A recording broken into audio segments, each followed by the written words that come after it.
Hi friends, നമുക്കിന്നേ കുറച്ച് അടമാങ്ങ അച്ചാറിട്ടാലോ? അതിന് വേണ്ടിയിട്ട് ഞാനൊരു പാത്രം ചൂടായി വന്നപ്പോൾ എള്ളെണ്ണയാണ് ഒഴിച്ച് കൊടുക്കുന്നത്.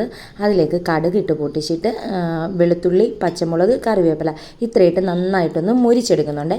അതിനിടയ്ക്ക് നിങ്ങൾക്ക് ഇഞ്ചി വേണമെന്നുണ്ടെങ്കിൽ ഈ കൂട്ടത്തിൽ തന്നെ ഇഞ്ചിയും കൂടി ഇട്ട് മുരിച്ചെടുക്കാവുന്നതാണ്. ഇതെല്ലാം നന്നായിട്ടൊന്ന് വാടി വന്നപ്പോഴത്തേക്ക് ആവശ്യത്തിനുള്ള മുളക് പൊടി, മഞ്ഞൾപ്പൊടി, ചെറിയ ജീരകത്തിൻ്റെ പൊടി, ഉലുവാപ്പൊടി ഇത്രയിട്ട് നന്നായിട്ട് നമുക്ക് മൂപ്പിച്ചെടുക്കാം. അപ്പോൾ ഞാനത് മൂപ്പിക്കുമ്പോഴത്തേക്ക് ആരെങ്കിലും സബ്സ്ക്രൈബ് ചെയ്യാതെ വീഡിയോ കാണുന്നുണ്ടെങ്കിൽ ഒന്ന് സബ്സ്ക്രൈബ് ചെയ്ത് സപ്പോർട്ട് ചെയ്യുക കേട്ടോ.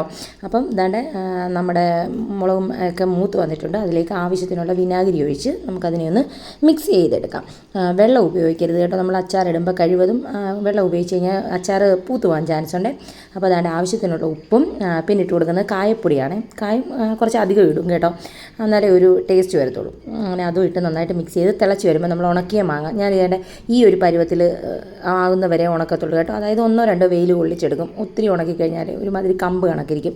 ഇതാകുമ്പോൾ ഫ്രിഡ്ജിൽ വെച്ചിരുന്ന ആദ്യം നമ്മൾ അച്ചാറിടുമ്പോൾ നല്ല മയം ഉണ്ടാവുകയും അപ്പോൾ അതൊന്ന് മിക്സ് ചെയ്ത് 1-2 മിനിറ്റ് ഒന്ന് ആവി കയറ്റിയെടുത്താൽ നമ്മുടെ അച്ചാർ റെഡി. ഇത് ഒരു കുറച്ചധികം ദിവസങ്ങളിൽ റൂം ടെമ്പറേച്ചറിൽ തന്നെ ഇരിക്കും കേട്ടോ. അപ്പോൾ എല്ലാവരും ഒന്ന് ട്രൈ ചെയ്ത് നോക്കിയിട്ട് അഭിപ്രായവും ലൈക്കും ഷെയറും ഒക്കെ ചെയ്യണേ.